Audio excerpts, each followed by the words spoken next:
하나님께서 계속해서 이스라엘 백성을 향하신 하나님의 사랑을 본문에서 드러내고 있습니다. 분향단을 또한 말씀하시는데 분향을 제단을 만들라고 하시지요. 분향을 제단에 만드는 것은 조각목으로 만들되 또한 크기와 모양에 대해서 자세히 설명하고 계십니다. 재료는 조각목으로 만들어야 되고 또한 그것을 모두 금으로 쌓아야 한다는 것이지요. 금이 상징하는 바가 있기 때문입니다. 그건 뭐냐면 하나님의 영광과 위엄을 나타내는 것입니다. 그리고 중요한 것은 금의 속성은 변하지 않는다는 것이지요. 하나님의 속성이 바로 신실하심 아닙니까? 그것을 의미하는 것입니다. 또한 성막 안에 성소와 지성소를 구분할 수 있게 휘장이 쳐졌습니다. 바로 성소 앞에 두도록 하셨죠. 이 속죄소는 하나님의 임재를 상징하는 장소입니다. 하나님이 우리와 함께 하신다라는 것이죠. 또한 분향단에서 향을 올린다는 것은 우리의 기도를 의미하고 있는 것이지요. 그것은 뭐냐? 분향단이 속죄소에서 가장 가까이 있다라는 것입니다. 이것이 의미하는 바가 뭐겠습니까? 하나님께서 우리의 기도를 가장 가까이서 들으신다라는 것입니다. 우리의 작은 신음소리도 놓치지 아니하시고 가까이서 들으시는, 거리가 하나님께 무슨 의미가 있겠느냐마는 우리에게 상징하는 의미가 그렇습니다. 하나님이 이와 같이 우리에게 그 거룩하신 분이 우리의 기도를 이렇게 가장 가까이서 들으시는 분이다라는 것이죠. 그 이야기는 가장 먼저 들으시는 분이라는 이야기이기도 합니다. 그런 하나님의 사랑이 변함없이 있다라는 것이지요. 그러면서 9절의 말씀 함께 읽어볼까요? 9절입니다. 함께 읽겠습니다. 너희는 그 위에 다른 향을 사르지 말며 번제나 소제를 드리지 말며 전제의 술을 붓지 말며, 다른 향을 사르지 말라는 것입니다. 다른 향이란 무엇이겠습니까? 그것이 의미하는 것. 다른 향이란 것은 하나님께서 말씀하신 대로 만들지 않은 향을 말하는 것이죠. 우리의 기도도 마찬가지입니다. 하나님께 드리는 기도를 해야 되지, 이름만 하나님인 거 우리가 주의해야 됩니다. 하나님 아니라 다른 신의 이름을 붙여도 이상하지 않은 것, 또한 하나님의 뜻에서 어긋난 것들을 우리는 조심해야 된다는 것이죠. 물론 우리는 연약한 인간이기 때문에 하나님 뜻에 어긋나는 기도를 욕망할 때도 있습니다. 바람이 있을 수도 있습니다. 그런데 놓치지 말아야 할 것은 그것이 우리에게 좋은 것은 아니라는 것이지요. 그러므로 우리가 항상 기도할 때 우리 주님처럼 기도해야 되는 것이 바로 이것입니다. 이러저러한 것을 아랬지만 그것이 주님 뜻에 합당한 것이면 이루어 주시고 아니라면 주의 뜻대로 하여 주시옵소서라고. 이런 기도를 우리가 놓치지 말아야 한다는 것이지요. 안 그러면 나도 모르게 하나님께 드리는 기도가 아니라, 하나님 뜻이 아니라 내 욕망만 이루기를 소망하는 어리석은 하나님의 방법대로의 기도가 아닌 향을 드릴 수 있다라는 것, 항상 살피고 조심하고 헤아려야 한다는 것입니다. 또한 말씀하시는 바가 있습니다. 12절 말씀 함께 읽어보겠습니다. 12절입니다. 함께 읽겠습니다. 내가 이스라엘 자손의 수요를 조사할 때 조사받은 각 사람은 그들을 계수할 때 자기의 생명의 속전을 여호와께 드릴지니 이는 그들을 계수할 때에 그들 중에 질병이 없게 하려 함이라. 아멘. 하나님께서는 조사된 인구에 따라서 생명의 속전을 드리라는 것이지요. 그런데 오늘 본문에는 간단하게 나타나 있지만 다른 성경 구절에는 이 생명의 속전을 드리게 하신 이유가 분명하게 드러나 있습니다. 뭐냐? 이 모든 내가 이 땅을 살아가고 또한 하나님의 자녀가 된 것은 전부 다 하나님의 은혜임을 잊지 말라는 것입니다. 즉 이것을 드리면서 내가 이렇게 하나님께 드릴 수 있는 또한 하나님의 자녀로 일컬음을 받은 것이 전적인 하나님의 은혜라는 것을 항상 기억하라는 것이죠. 우리의 헌금도 마찬가지입니다. 이 헌금을 드리면서 우리가 항상 놓치지 말아야 되는 것 중에 하나가 뭐냐? 모든 것이 다 하나님의 은혜라는 것이죠. 그렇다면 우리가 헌금을 드릴 때 마음이 어때야 되겠습니까? 헌금을 드린 후에 마음이 어떠해야 되겠느냐라는 것이죠. 은혜를 은혜로서가 아니라 은혜를 내 욕망으로 바꿔버리는 그러한 거래 수단으로 헌금을 드리게 된다라면, 마치 이 헌금을 드리면서 이 물질의 주인이 나인 것처럼 착각하는 거짓의 예물을 드리게 된다라면, 스스로 쓰고 있는 예물을 드리게 된다면, 그것은 우리에게 주님 앞에 드리게 하신 참 뜻을 놓쳐버리는, 주님이 받지 않으시는 그러한 안타까운 예물이 되어버린다는 것입니다. 또한 내 생명을 보존해 주신 이도 하나님이시다라는 것을 의미하고 있는 그러한 하나님의 구속을 인정하는 마음에서 이 속전을 지불하게 하였다라는 것이지요. 왜냐하면 우리가 하나님의 은혜를 기억하지 못하고 하나님께 감사하지 못하는 삶을 살게 된다면요, 그 순간부터 우리에게는 형벌이기 때문입니다. 그것을 깨닫지 못한다는 것 자체가 이미 나에게 큰 벌이 내려지고 있다라는 것이지요. 그러므로 주님 앞에 예물을 드릴 때 이 분명한 은혜와 감사의 마음을 우리가 놓치지 말고 드려야 된다라는 것입니다. 또 하나 감사한 내용이 있습니다. 15절 말씀 함께 읽겠습니다. 15절입니다. 함께 읽겠습니다.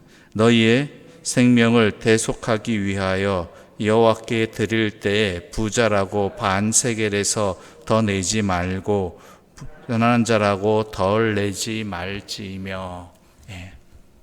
좀 때로는 불공평한 것 같습니다. 부자는 좀 더 내고 가난한 사람은 조금 덜 냈으면 좋겠는데요, 이 반세겔이라는 의미가 모든 생명은 하나님 앞에서 똑같이 사랑받는 존재라는 의미라는 것입니다. 부자라고 더 사랑받는 것도 아니고 가난한 자라고 더 사랑받는 것 아니라는 것입니다. 모두 다 하나님께 존귀한 자고 사랑받는 자고 은혜 받을 그러한 하나님의 사람이라는 것이죠.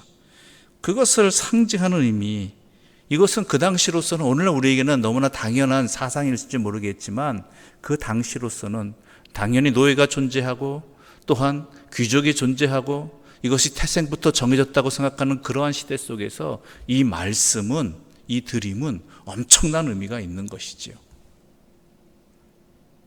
힘있다고 안 내는 건 아니고 똑같이 내고, 힘없다고 할지라도 자신에게 허락되어진 것들을 낼 줄 아는, 이러한 드리게끔 하시는 하나님의 이 속전, 생명의 속전에 담긴 의미를 우리가 분명히 알고, 또한 서로를 대할 때에 상대방을 하나님께서 나와 똑같이 사랑하는 자로 여겨야 된다라는 것이죠. 그러면 이웃을 내 몸과 같이 사랑하는 이 말씀이 무슨 의미인지를 깨닫게 되는 것이고, 또한 그렇게 살아갈 수 있게 되는 것입니다. 그러면서 또한 하나님께서는 말씀하십니다. 우리 22절부터 25절까지 함께 읽겠습니다. 22절부터 25절입니다. 여호와께서 모세에게 말씀하여 이르시되 너는 상등 향품을 가지되 액체 모략 500세겔과 그 반수의 향기로운 육개 250세겔과 향기로운 창포 250세겔과 계피 500세겔을 성소의 세겔로 하고 감람기름 한 흰을 가지고 그것으로 거룩한 관유를 만들되 향을 제조하는 법대로 향기름을 만들지니 그것이 거룩한 관유가 될지라. 아멘. 여기 나타난 기름의 재료들은, 향유의 재료들은 다 매우 귀중한 것들입니다. 우리의 상상을 초월할 정도로 귀중한 재료이지요. 그런데 여러분 오해하지 마십시오. 이 기름들이, 이 향유가 거룩해서가 아닙니다. 이 향유가 거룩한 것은 하나님께서 그렇게 택하셨기 때문이라는 것입니다. 이것을 잊고 우리는 마치 이것들이 거룩한 것인 양 착각하게 된다는 것이죠. 하나님께서 택하셨기 때문에 거룩해지는 것입니다. 그러면서 이것들을 가지고 성막과 또한 성막에 포함된 모든 성물에 관유를 발라야 합니다. 왜요? 하나님께서 지극히 거룩한 것으로 구별하기 위해서 이 향유들을 바르라고 이야기하십니다. 이 관유를. 또한 아론과 아들들에게도 이 관유를 바르게 했습니다. 왜요? 하나님께서 사용하시는 기구나 사람들 모두가 하나님의 것이라는 의미를 담고 있다라는 것입니다. 즉 하나님께서 거룩하게 해주시지 않으면 물건이나 사람이나 다 거룩할 수 없다라는 것이죠. 그 얘기는 뭐예요? 우리가 하나님의 자녀가 된 것, 또한 하나님을 섬길 수 있는 것, 이것들 모두 다 하나님의 은혜라는 것입니다.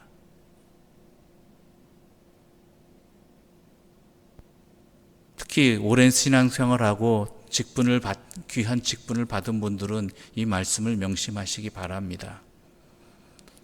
내가 그동안 수고했기 때문에, 내가 그동안 열심을 내었기 때문에 아닙니다. 하나님께서 택해 주셨기 때문입니다. 그것을 잊지 않아야 우리가 또한 하나님의 거룩하심의 은혜를 놓치지 않게 되는 것이지요. 그럴 때 또한 하나님께서 명하신 거룩한 삶을 제대로 살 수 있게 되는 것입니다. 그것을 하나님께서는 오늘 이 본문을 통해서 우리에게 다시 한번 확인시켜 주시고 또한 확신시켜 주고 계시는 것입니다. 그러면서 우리가 하나님의 자녀로 살아갈 수 있는 가장 핵심적인 원리, 이 모든 것은 다 하나님의 은혜이다. 이 부분을 놓치지 않게 해주신 것이죠. 여러분들 이 새벽에 나와 계십니다. 조금 더 쉬고 싶고 피곤한 몸이지만 이 새벽에 나와 계십니다. 여러분들이 수고한 발걸음들입니다.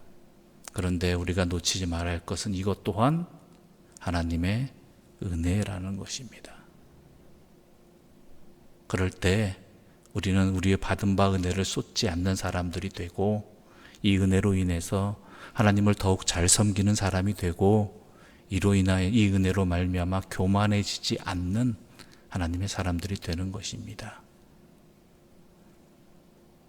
바로 그 은혜를 깨닫고 누리고 섬기는 주의 사람들 되시기를 이 새벽 다시 한번 또한 소망합니다.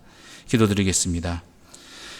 하나님 아버지 감사합니다. 오늘 이 새벽 이 귀한 말씀, 하나님의 정하신 뜻을 우리에게 정확하게 자세하게 알려주시니 감사합니다.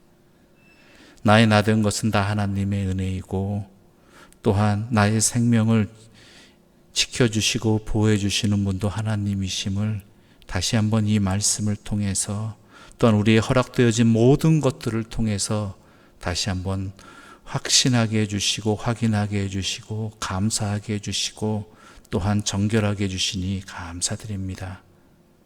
우리 평생 살아가면서 이 하나님의 뜻을 놓치지 말게 해주시고 주 앞에 나아가며 주 앞에 드리며 이 모든 것들이 다 하나님의 은혜라고 지혜롭게 깨닫고 고백하며 감사할 줄 아는 삶을 살게 하여 주시옵소서.